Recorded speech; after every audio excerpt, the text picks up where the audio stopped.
studio today with artist Miki Rodriguez, who is a friend of mine. And I asked her to come in and talk about her work and talk about her philosophy of teaching, because she teaches workshops, and she is actually going to be teaching a workshop at our first CST Retreat in January. But there's a whole lot more to Miki than that, and I'm really glad you agreed to talk. Thank you for inviting me in.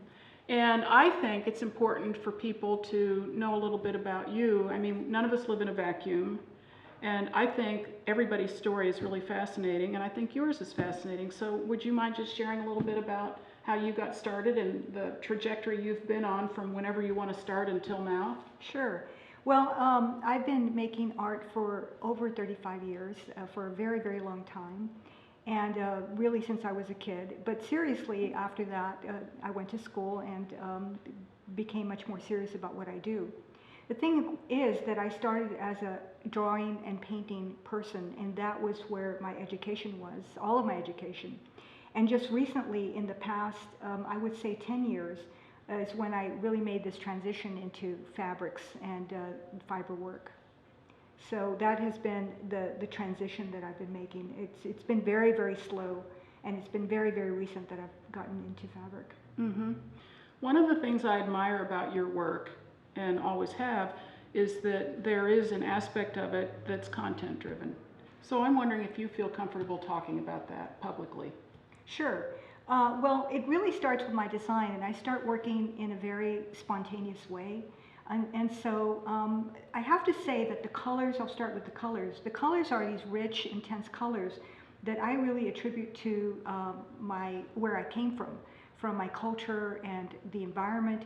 And not only that, because I come from South Texas, from Laredo, Texas, where I was born and raised, but the heat of the sun, it creates this burning sensation on your skin. Mm-hmm.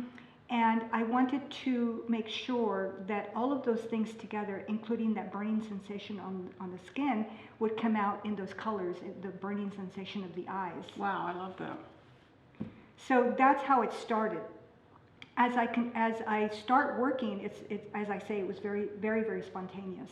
And as I start developing these shapes that are just comfortable for me to work with, things start coming together, and then the content develops. And because I am me making this work, the content is about my life and what surrounds me and what's in front of me. And so that is how I get to that place about what I'm working. So that's where it starts. It starts with the culture. As the work develops and as I end the work, then the content becomes a little bit more precise in that I start thinking more in terms of my life, the day-to-day things that I see, that I think about, and things that are important to me. And so through that filter of the culture and the design and all of that, then I start coming through. And so I start thinking about, for example, there is a body of work that I've done that you're familiar with, and that is the idea of technology and how infused it is into our lives, where we now talk to Siri, where we now use our phones anywhere when we used to only have a landline. And so and I'm of course very attached to that technology, almost addicted to that technology. And so that's what the content of that body of work was about.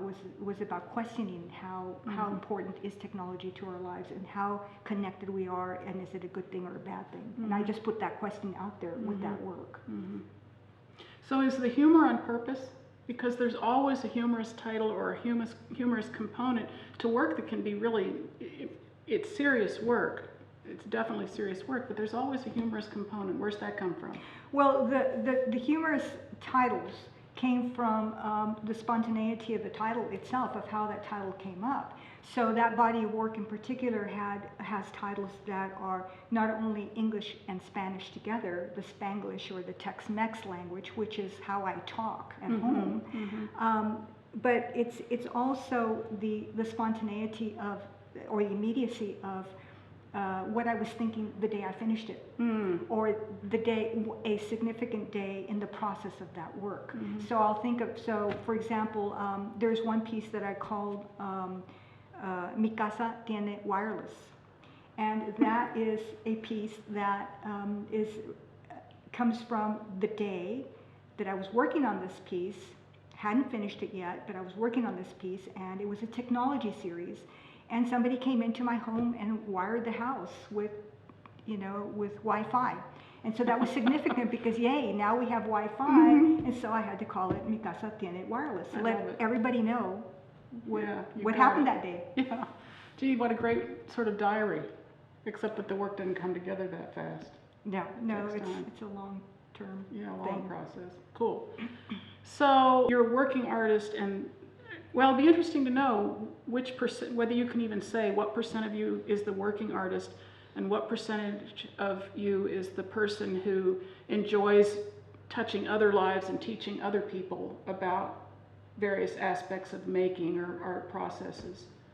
Well, from the very beginning, from a very, very young age, from high school age, I knew I wanted to be an artist and an art teacher because to me they went together. It was about becoming very insightful about what art was, the process of creativity, and being able to share that, which is a totally different skill, which is making sure you get your point across to the student of what you have learned. Mm-hmm. And to do that in a successful way. Mm-hmm. So those two things come together have always been the same for me. Mm-hmm. I think we probably share that as one of the bonds that we have, because I have that same, I wouldn't have articulated it quite like that, but there's a real, very similar momentum behind the way we approach teaching, I think. So the class that you're going to work on with, or the workshop that you're going to work on with my group specifically, is focused on drawing. So can you talk about drawing as it relates to that kind of a workshop environment, and maybe in a broader way, so that people who aren't necessarily going to be at the retreat can also appreciate your approach to, or your take on drawing per se? Sure. Well, the name of the class is Creative Drawing. And really in all of my classes, but since we're talking about this one specifically, I want to make sure that it's a safe place for people to work. By that I mean that there's no judgment involved in this class at all. And that in mind, all the elements and the principles that everybody's kind of familiar with will be set to one side and will not be spoken of in any formal sense. So that's the ambiance of the class that I'll be teaching. So are you familiar with the slow movement? Mm-hmm. Okay. So the slow movement is essentially this. It is the idea of a sense of awareness, a sense of mindfulness, and in the creative sense, the spontaneity about how you work and how you process through work. I have heard it in other combinations of words. I've heard it in slow cloth, slow stitch, and slow food. But it's not about timing. It's more about being aware in that moment. And so that's where the timing comes in. And so in that, I would hope that the students who are in the class are able to take risks with that in mind. And so that's where the direction of the class. And I would hope that in this class, we'll be taking like these momentary journeys. What I mean by that is, with mindfulness in mind here, is that what color will I choose? What tool will I use? And how will I make a mark? And each of those momentary journeys will come together into this experience. And I would hope that that experience goes with you outside of this class, and that you are able to use the mindfulness, that mindset, and use that outside of this classroom. Whether you are actually drawing like in a sketchbook, which by the way is a good way to accumulate more of the vocabulary of drawing, to using those ideas in whatever creative way that you want to use them. And also, if you are a fiber person, are you stitching because you're drawing there? Are you using a free motion foot on your machine because you're drawing there? So to be aware of the places that you are really drawing. So anyway. you see a connection between drawing and textile or fiber techniques for sure then. Oh, absolutely. But to be aware of it is the key here, to know that you're doing that. So that sounds to me as though, in a way, it cultivates what we think of as beginner's mind because it doesn't matter whether you're, sometimes on a form for a workshop they say, check off whether this is for beginners or advanced or et cetera. And it sounds to me as though what you're describing is a practice that's appropriate for anybody, no matter how much experience they have, no matter whether they're insecure or whether they feel totally secure. It's still a process to engage with in maybe a slightly different way. Absolutely, it is. And it has to be, because there are so many diamonds in the rough out there. And so they must be included. Mm-hmm. They must be included in the style that I teach and in the way that I invite them in.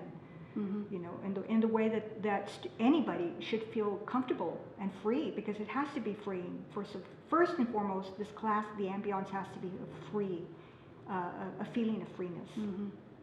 So we're going to check our low self-esteem and our judgment at the door? Absolutely. Oh, great. Good. I like that, because as far as I'm concerned, I can't draw worth beans.